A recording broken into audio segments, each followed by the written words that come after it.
Welcome back to the channel. Natsu here once again, and we need to talk about this because Capcom surprised me and a lot of people, and people are hype about this. So you're seeing the trailer, right, in the background, for the Marvel vs. Capcom Fighting Collection. Now, this collection is interesting because technically they're re-releasing games that haven't been released, at least legally.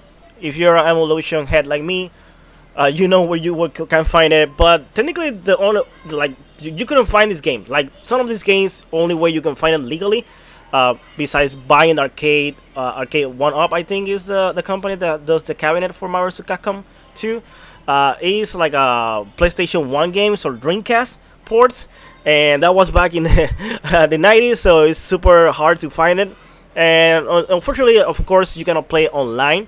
So again, you can play games like Street Fighter versus X-Men, X-Men Shooter the Atom. You can play Marvel vs. Capcom 1, Marvel vs. Capcom 2, Marvel Superheroes. Now, besides this, there will be other features like you can play online, and when I play online, is like rollback netcode.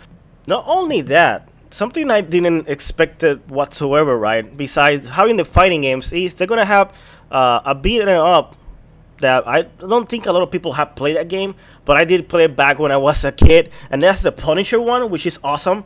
You can play as Punisher, Frank Castle, or Nick Fury. Now, if you don't know, I'm super fan of Marvel comics in general. Also, DC comics were more Marvel than anything. So when I was a kid, I loved this series, right? Now, again, let's talk about some stuff, right? Because the thing is that even though they're giving you those games, there won't be Marvel vs. Capcom 3 nor Marvel vs. Capcom Infinite, which makes sense because in the case of Capcom Infinite, it's technically like still a pretty recent game, even though it was a failure, and that's something I'm gonna talk about that in the video in a few seconds because all of this is super positive. You can see the hitboxes. You can save wherever you want the game. So if you're on a boss fight versus onslaught, like it's showing in the game, you can save your progress. And if you get killed, you reload that save and then you start again, right? Now, they'll also be showing you an enable hitboxes. They show for Mars Capcom 2. Not sure if all the games gonna have that, but it seems it will be, right? And I don't think this game is coming out this year, 2024.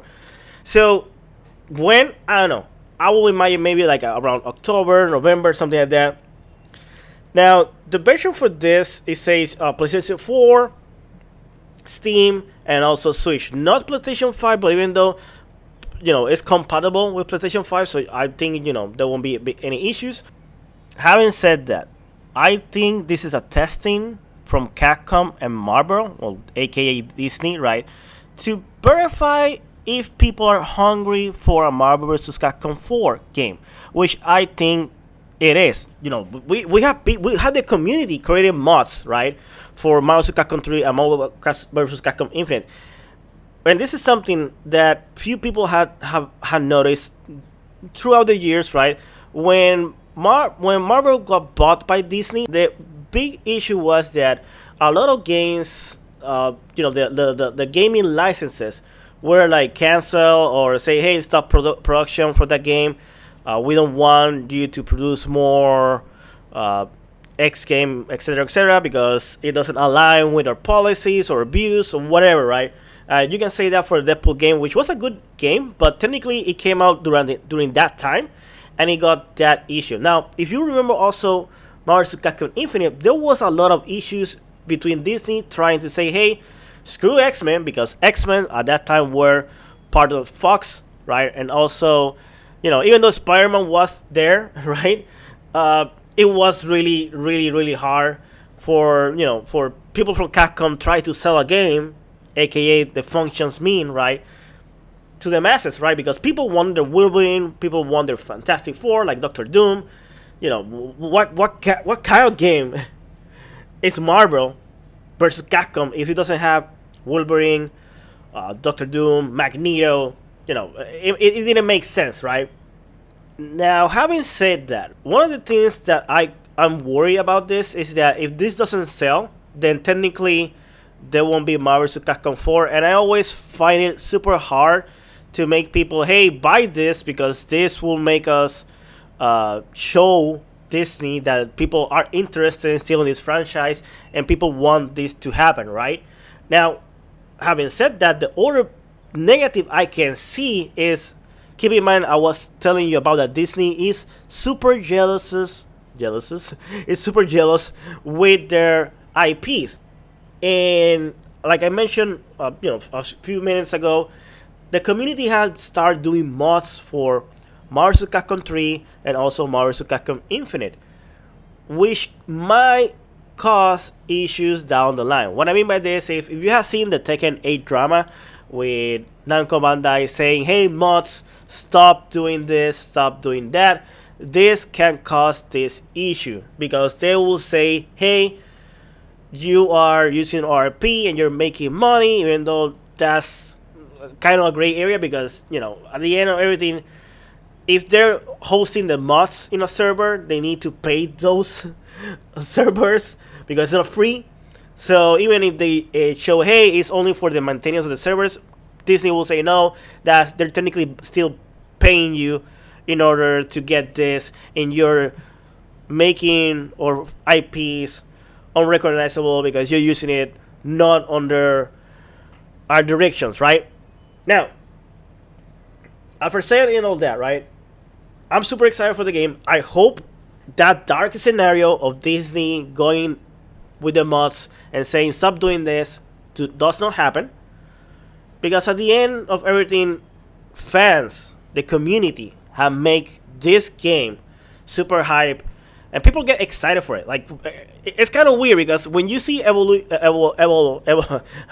line up and they put Marvel vs. Capcom, people get hype, and the game, that you gotta buy that game easily. It's hard to get it.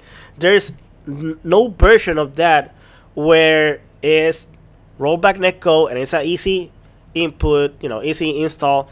It's just hard to that, and that's just a testament that people love the game, even though it's broken, even though it's silly.